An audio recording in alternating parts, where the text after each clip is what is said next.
Começa agora o Ponto de Pauta, o programa da Sedufisme.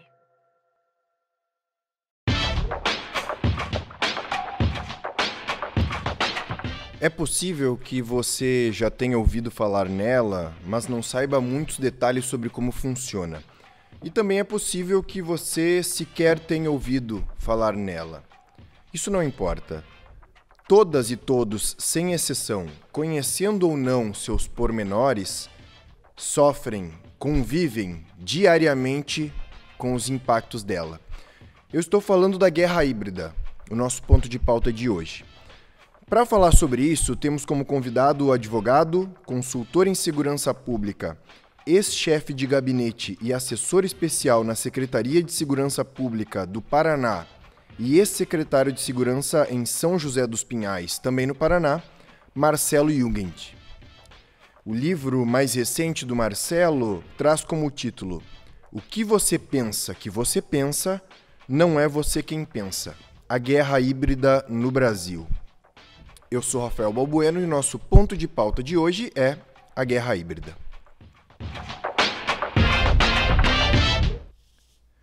Marcelo, em primeiro lugar, eu gostaria de agradecer imensamente a tua disponibilidade em conversar conosco.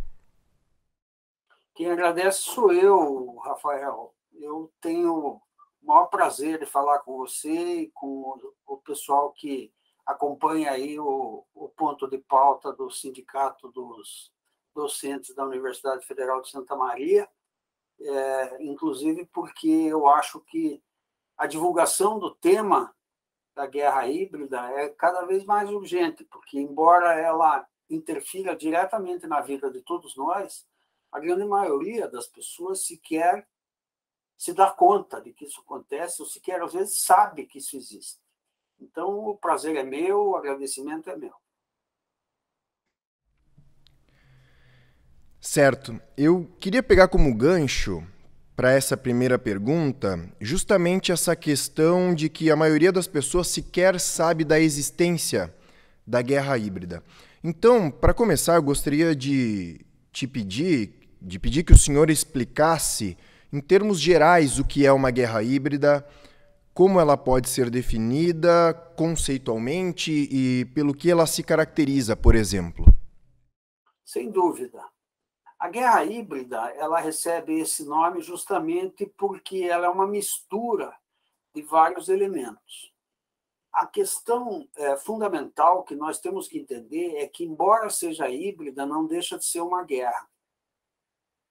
Porque o objetivo de toda e qualquer guerra é a conquista de territórios em benefício de interesses, que são interesses geopolíticos, interesses econômicos, a imposição de domínio, essas coisas que todas as guerras sempre fizeram desde o início dos tempos da humanidade.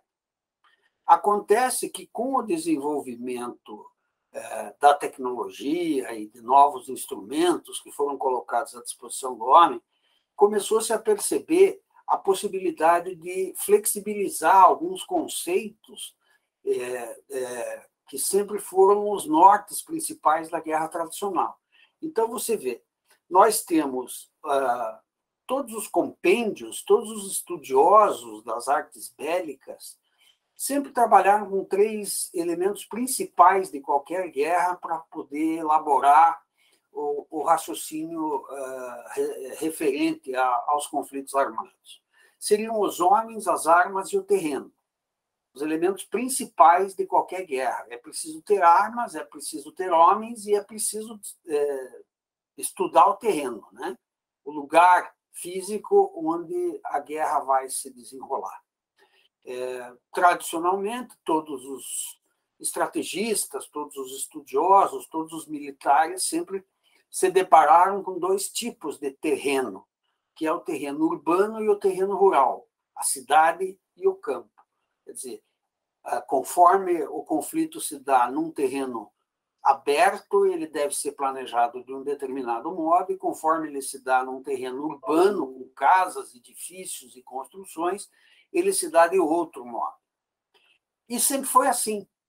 Então, os homens, com suas armas, disputando os conflitos em algum terreno. Acontece que, a partir de um determinado ponto, a tecnologia começou a mostrar que é possível se desenvolver o conflito num outro terreno que nunca ninguém pensou que podia existir. E esse terreno é o cérebro das pessoas, é a mente das pessoas. Nós tivemos, então, já na década de 90 do século passado, um coronel da Força Aérea dos Estados Unidos da América, chamado Richard Shafransky, que desenvolveu essa concepção toda através de um conceito chamado guerra neocortical. Ele escreveu um livro sobre isso, e eu apenas só para dar uma rápida noção, eu vou ler uma frase tirada desse livro que me parece que define tudo. Aspas, a guerra neocortical é uma guerra que se esforça por controlar ou moldar o comportamento dos organismos inimigos sem destruí-los. Para tanto, ela influencia até o ponto de regular a consciência, as percepções e a vontade da liderança do adversário, ou seja, o sistema neocortical do inimigo. Fecha aspas. Isso quer dizer o seguinte, que é possível você trabalhar psicologicamente, trabalhar informacionalmente, de forma a influenciar a linha de raciocínio, o modo de pensar do seu inimigo e fazer com que ele pense e haja de acordo não com o interesse dele, mas de acordo com o interesse de quem está manipulando a sua consciência. Esse conceito basilar, fundante da guerra híbrida, começou a ser desenvolvido lá nos Estados Unidos por conta de todo um sistema que foi montado em torno disso, e criou-se essa, vamos dizer assim, uma disciplina chamada Sistema de Terreno Humano, em inglês do original, Human Terrain System. É um organismo que foi concebido para ser um programa de suporte na questão do ensino militar e do treinamento militar nos Estados Unidos. Tinha um comando militar especializado nisso e foi criado esse programa de suporte de terreno humano, a guerra a se desenvolver dentro das pessoas. E ali se colocaram militares e cientistas sociais, combinando saberes de modo a fazer com que as coisas pudessem ser direcionadas no sentido do que aquele coronel Richard Shafransky tinha inicialmente conceituado. E a verdade é que foi se construindo ali nesse centro uma verdadeira doutrina, um conjunto de coisas, tanto teóricas quanto práticas, capazes de fazer com que esse objetivo se alcançasse. Então, nós podemos, aí no decorrer da nossa conversa, eu vou esmiuçando para você, à medida que você for perguntando, como é que são esses conceitos, como é que eles funcionam, como é que eles se aplicam, de forma a que a potência agressora possa fazer aquilo que as guerras sempre fizeram, conquistar território, conquistar influência, defender seus interesses, fazer um domínio sobre a nação agredida, sem precisar mobilizar armas no sentido violento da coisa, sem que seja necessário um conflito violento, um conflito armado. A guerra híbrida se trata disso, se trata de conseguir tudo que a guerra convencional consegue, mas sem violência, sem tiro, sem nenhum tipo de conflito aberto. Então, em poucas palavras, seria isso, Rafael. Certo. No seu livro, O que você pensa não é você quem pensa, a guerra híbrida no Brasil, há, já no título, esse enfoque em nosso país, esse recorte. Sendo assim, eu lhe pergunto, como a guerra híbrida tem se manifestado no Brasil? Que eventos, recentes ou não, nós podemos citar como fruto desse tipo de estratégia aqui no Brasil? Pois olha, o Brasil é, hoje, o case de sucesso mais espetacular e emblemático de guerra híbrida do século XXI. Em todos os círculos que se estudam ao redor do mundo, essa temática.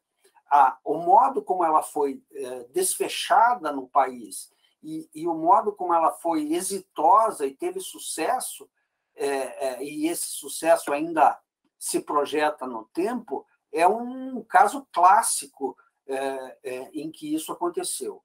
Basta você imaginar, Rafael, que Brasil nós tínhamos no ano de 2013 e que Brasil nós temos no ano de 2022.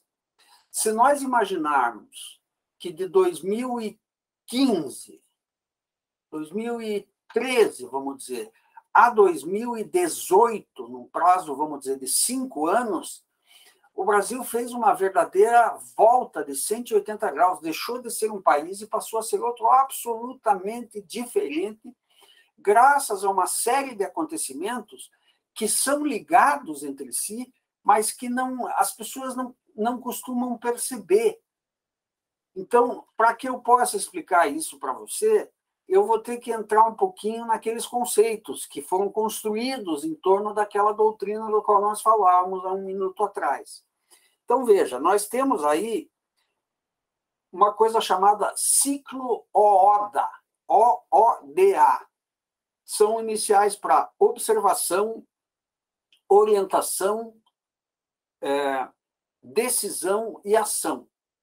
E esse conceito foi formulado também por um militar americano chamado John Boyd, que também era piloto da Força Aérea dos Estados Unidos, e ele combateu na Guerra da Coreia, na década de 50 do século passado. Através de observações de combate que ele fez, ele formulou esse conceito do ciclo OODA, observação, orientação, decisão e ação. Esse conceito diz assim: centenas de vezes por dia, todos nós tomamos decisões para agir, para fazer coisas. E essas decisões, essas ações, são todas orientadas nesse fundamento. Primeiro, você observa uma situação, você se orienta de acordo com ela, você toma uma decisão em relação a ela e você parte para agir em relação a ela. Aí, com esse conceito na mão, esse sistema que foi criado lá, o Human Terrain Systems, eles começaram a desenvolver a teoria de que é o seguinte: se você interferir nos 2 primeiros momentos do ciclo, nos 2 primeiros estágios do ciclo, você acaba conseguindo modificar os 2 estágios finais. Então, se a pessoa observa uma coisa diferente daquela que a realidade é, se você consegue iludir essa observação, fazer com que ela se desvie do caminho objetivo e fazer com que a pessoa se oriente de forma desviada, ela com certeza vai decidir equivocadamente e agir equivocadamente.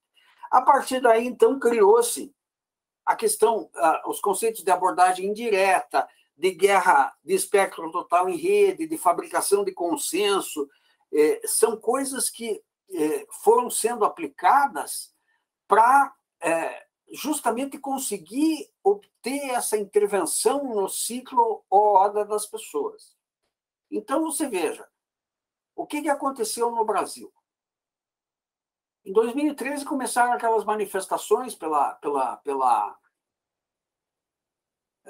redução da passagem de ônibus em São Paulo, acabaram se transformando em manifestações de massa gigantescas, e ali se abriu uma janela de oportunidade para que se deflagrasse uma grande ofensiva de guerra híbrida que transformou o Brasil de um país que, naquela ocasião, em 2013, era um país voltado à sua própria soberania, voltado a questões do seu próprio interesse, do seu próprio crescimento, e através de uma série de circunstâncias que foram acontecendo, o Brasil deixou de ser aquele país que cuidava dos seus interesses, da sua soberania, e passou a ser, mais uma vez, aquilo que historicamente tinha sido, que é um país, vamos dizer assim, submetido à esfera de influência dos Estados Unidos da América,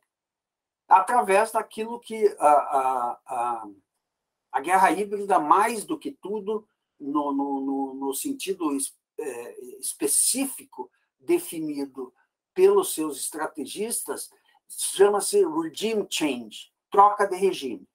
O que faz a guerra híbrida é pegar um regime que é hostil aos interesses do agressor e trocá-lo por um regime dócil aos interesses do agressor. Foi isso que aconteceu no Brasil. A partir do momento em que as manifestações de 2013 adquiriram aquele caráter maciço, as forças interessadas em acabar com a soberania brasileira viram ali uma janela de oportunidade e passaram a disparar contra o Brasil todas as armas que a guerra híbrida já tinha desenvolvido. Veja você o seguinte, acontecimentos que aparentemente são esparsos, mas que, na verdade são interligados entre si de uma forma absolutamente clara e evidente quando a gente presta atenção e articula essas coisas. Quando se fala em guerra híbrida, existe o conceito de guerra total em rede, guerra de espectro total em rede, cuja finalidade é o que eles chamam de fabricação do consenso, que é um outro conceito que também tem estudos baseados num psicólogo francês do século XIX, e assim por diante. Eu não vou ficar aqui detalhando essas questões doutrinárias, mas a ideia é fabricar um consenso. Então, o que aconteceu? Disparou-se, através da interferência direta de organismos internacionais, que a gente chama de abordagem indireta, que é a guerra híbrida comandada de fora, isso está comprovado, financiamentos maciços para movimentos que foram exigir na rua a destituição da presidente Dilma Rousseff, que tinha sido eleita, que tudo certo. O que aconteceu? Ali se fabricou, através das redes sociais e de um maciço bombardeio informacional e psicológico, o consenso de que aquele governo precisava ser derrubado. Por trás disso, o que existia? Existia, basicamente, duas coisas que incomodavam por demais os Estados Unidos no comportamento do Brasil. A primeira delas era o dólar, o pré-sal. O petróleo, o pré-sal. Não é verdade? O Brasil tinha feito um marco regulatório do pré-sal que desfavorecia por demais os interesses das grandes multinacionais norte-americanas e europeias no que diz respeito à apropriação dos proveitos do pré-sal brasileiro em benefício do próprio povo brasileiro. Então, o sistema de partilha que foi adotado pelo marco regulatório, ainda no governo Lula, desagradou profundamente a esses setores. Então, era necessário mudar isso, para que as grandes petroleiras pudessem explorar esse recurso estratégico de acordo com o que elas estavam acostumadas e que sempre foi, não é? A segunda coisa extraordinariamente importante no que diz respeito àquilo que para os Estados Unidos era muito difícil de aceitar, foi a política externa soberana adotada nos governos, na época do governo Lula, principalmente, que foi a diplomacia sul-sul, de fazer com que as alianças preferenciais do Brasil se dessem no hemisfério sul, que é tradicionalmente o hemisfério sul menos desenvolvido, em prol das grandes potências do hemisfério norte, e ali a diplomacia brasileira começou a se aliar com os países da África, mas com a Ásia também, e o que é insuportável, vamos dizer assim, do ponto de vista geopolítico estadunidense, com a Rússia e com a China. com a formação dos BRICS, foi um golpe assim muito forte, porque os BRICS se transformaram numa potência à revelia dos Estados Unidos. Chegaram a criar um fundo soberano para criar um banco capaz de desafiar o poder universal da moeda norte-americana, que é o dólar, não é? Isso tudo precisava ser cerceado pelos Estados Unidos, não só porque era profundamente desafiador para eles, mas também porque era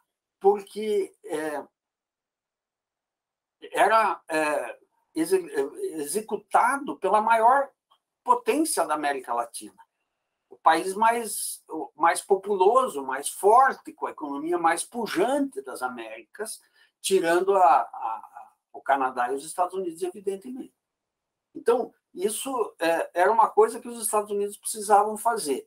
E as manifestações de 2013 proporcionaram isso. Então, entrou a guerra de espectro total em rede, com as redes sociais explodindo, com factoides. Já se sabe que tudo aquilo foi financiado do exterior por grandes think tanks e por pessoas interessadas em promover governos de direita e sistemas conservadores pelo mundo. Foi feito através da abordagem indireta e foi executada essa estratégia toda com a ajuda inestimável e indispensável de agentes aqui dentro do Brasil, políticos que embarcaram nisso porque não ganhavam mais eleições, porque precisavam alijar do poder aquele grupo que ali estava.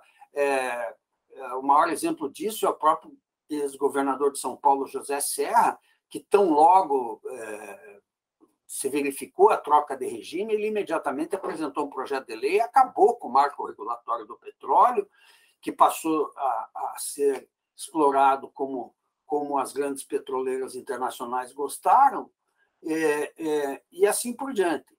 Mas o instrumento mais efetivo que foi usado, e que as pessoas ainda não se deram conta, foi a Operação Lava Jato, aqui de Curitiba, que, em geral, não se sabe, mas ela foi toda montada, estruturada e planejada e executada de acordo com orientações das grandes agências governamentais e de inteligência dos Estados Unidos.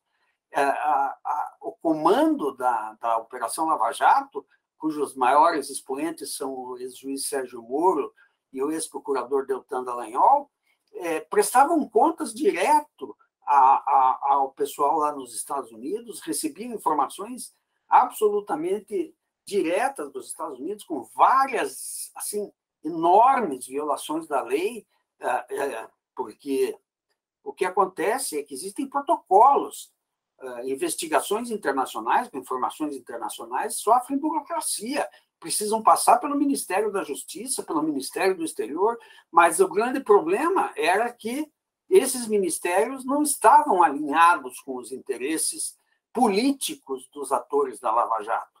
Então, criaram-se canais, isso tudo é público, no meu livro está tudo exposto, cada detalhe, aonde que você encontra as fontes. Os procuradores lá dos Estados Unidos trocavam informações por telefone com os daqui. E de onde que vinham essas informações? Como que se soube tanta coisa? Como que o Ministério Público do Paraná tinha tantas informações? Essas informações vieram de um sistema de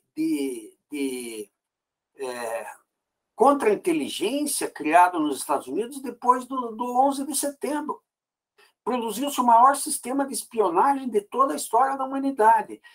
E aí que a gente começa a unir as informações. Você pega, por exemplo, o Edward Snowden, aquele ex-agente lá da Agência Nacional de Segurança Interna dos Estados Unidos, que não se conformou com aquilo que se fazia e denunciou o mundo, e hoje vive foragido. Ele denunciou que se espionava no mundo inteiro. O que se descobriu? Que a presidente Dilma Rousseff era espionada aqui e a Petrobras era espionada aqui. Tal, e por quê? As pessoas não se ligam nisso. Mas, de repente, a Operação Lava Jato começou a ter informações da Petrobras. Como é que eles obtiveram essa informação? Então, funciona assim. O Ministério Público lá dos Estados Unidos coopta o Ministério Público do país alvejado e diz assim, eu te dou informações que vão tornar você a pessoa mais famosa do mundo lá no teu país. Em troca, eu quero que você defenda os nossos interesses. Quais eram os interesses? Eram trocar o regime brasileiro, que prestigiava os BRICS, que tinha o marco regulatório do pré-sal soberano, que tinha políticas que desagradavam o sistema imperial estadunidense, por um governo que fosse mais dócil a esses interesses. E o que aconteceu?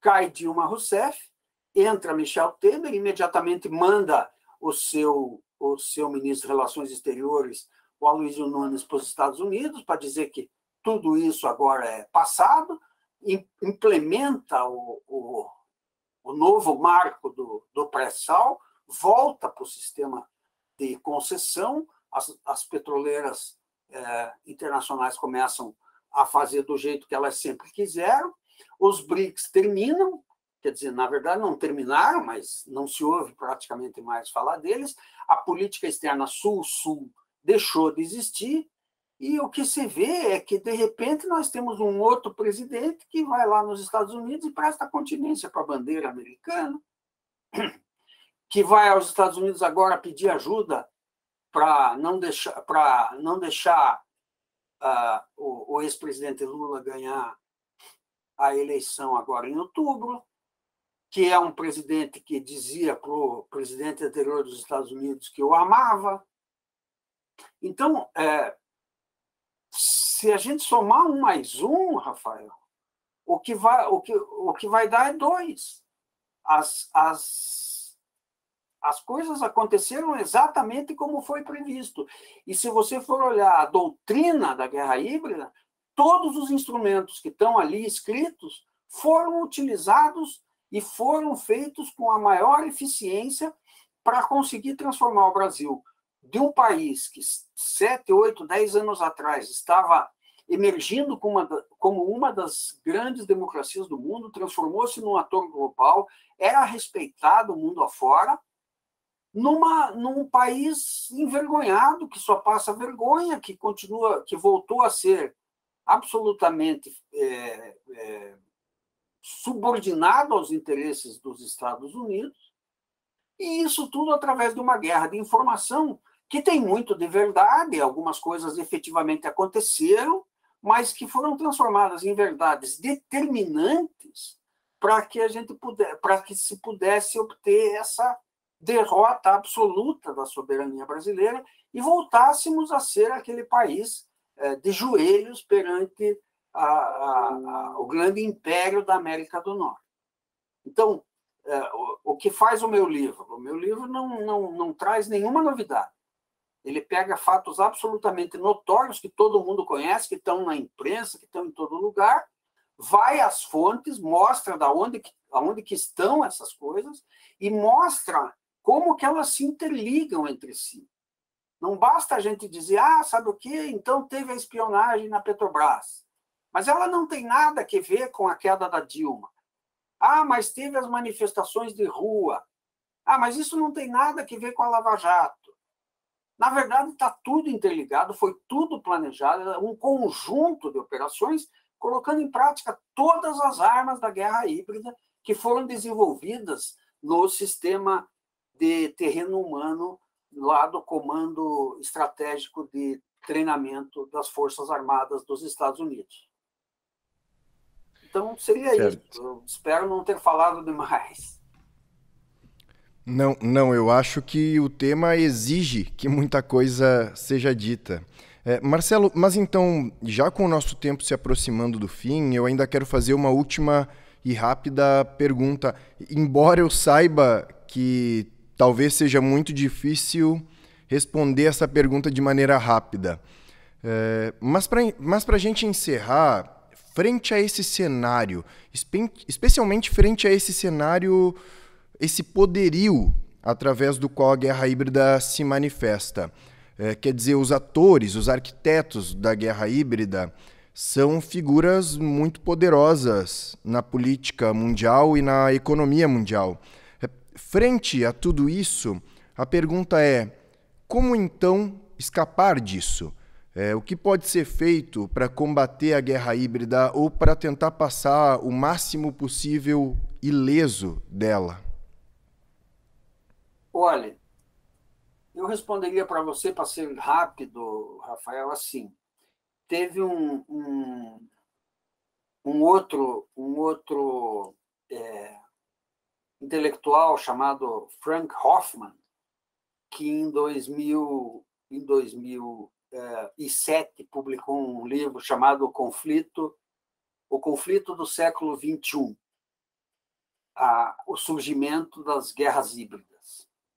Ele disse uma frase que eu acho lapidar: não há mais fronteira entre guerra e paz, civis e militares. E, basicamente, podemos estar em guerra sem percebermos. Isso quer dizer, assim, que a guerra híbrida só vai ter sucesso na medida em que ela for feita sem que as pessoas se deem conta disso. As pessoas, como diz o título do meu livro, estarão achando que os seus pensamentos nascem de si próprias, quando, na verdade, eles estão sendo colocados ali subrepticiamente, sorrateiramente, eu diria solertemente, através de um sofisticadíssimo sistema informacional e psicológico. Então, as pessoas, quanto mais estiverem conscientes, quanto mais souberem dessas artimanhas e dessas coisas, menos elas serão facilmente manipuladas e controladas e subjugadas por esse tipo de informação. Então, para responder objetivamente a tua pergunta, eu diria o seguinte: vamos combater informação com informação. Vamos combater manipulação com a verdade, com a noção, sabe, talvez voltando ainda à ideia da Matrix, né, do filme Matrix, de que a realidade verdadeira não é aquela que as pessoas estão achando que é. Então, é por isso que eu, com tanto prazer, aceito um convite como o de vocês aí, porque eu acho que quanto mais pessoas ficarem sabendo, prestarem atenção e se derem conta, menos indefesas elas serão e menos sujeitas a se transformarem em soldados da guerra, de uma guerra que sequer sabem que estão combatendo. Marcelo, eu gostaria de agradecer imensamente pela sua disponibilidade em conversar conosco. Eu é que agradeço mais uma vez e fico à disposição de quem quiser, eventualmente, se vocês puderem aí fornecer depois um contato para quem quiser acessar, ou conversar, ou ler o livro, essas coisas todas. Certo, muito obrigado. Assim encerramos aqui o nosso ponto de pauta de hoje, que contou com a presença de Marcelo Jungent, advogado, consultor em segurança pública e autor do livro O que você pensa que você pensa, não é você quem pensa, a guerra híbrida no Brasil. Essa edição do Ponto de Pauta, como de costume, estará disponível em nossas redes sociais e em nosso site no formato de vídeo e podcast. O endereço do nosso site é www.sedufisme.org.br. Obrigado pela audiência e até a próxima.